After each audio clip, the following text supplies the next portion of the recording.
Max Hammer's line, the Sickle, was definitely the gnarliest one. It's usually a line that takes rappelling, and it looked like you could ski it without ropes.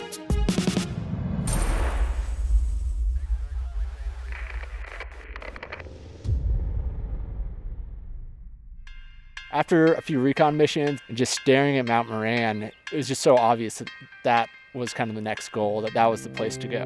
But the problem is, during winter, it's a 6-mile approach across the lake just to get to the base of it. Oh, see, because this broke. Okay, here's the problem. The logistical side of things, people might not always realize how complicated it is to film something that far out there in the national park.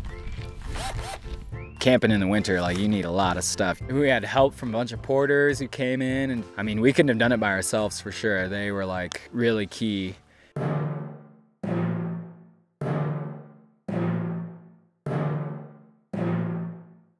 And it was a full-on undertaking, but once you're there and you're established, all these lines are literally out the front door of your tent. We made this plan for the first sunny day of the trip. We'd have 3 different crews going to 3 different parts of the mountains, leaving at 3 different times.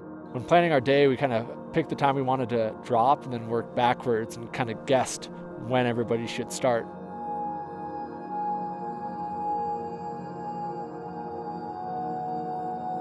Max Hammer's line, the Sickle, was definitely the gnarliest one.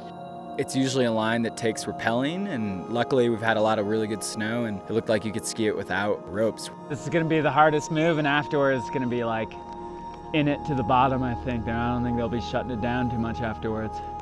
For all 3 of those lines to go down, like, we had to have 3 different groups, 3 different guides. We had to make sure camera crews were set up in the right spot to film all of it, along with the helicopter was shooting with the GSS, and to time it all was really difficult.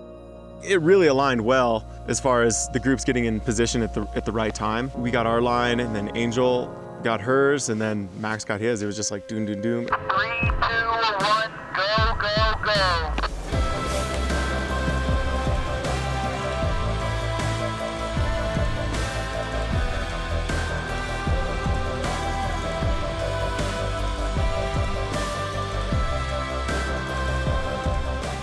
After our 3:30 wake up, we were back in camp by about 1 o'clock. We had a view of Max's line.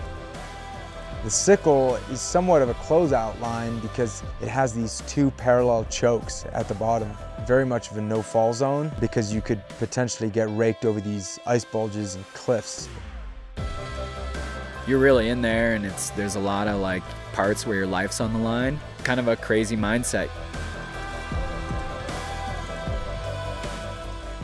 For us to be able to like set dates a month in advance, have the weather window work out, have everybody be feeling good, have all the crews be on top in the right time, and everything just worked really well in synchronicity. And you're like, oh my God, you just skied the Skillet, you just skied the Sickle, like you just skied the East Horn, and the 3 iconic lines on Mount Moran that are really hard to access, and some of the coolest lines in Jackson. Like, there we were, we did it all in one day, and everything just fired, and it was kind of magical.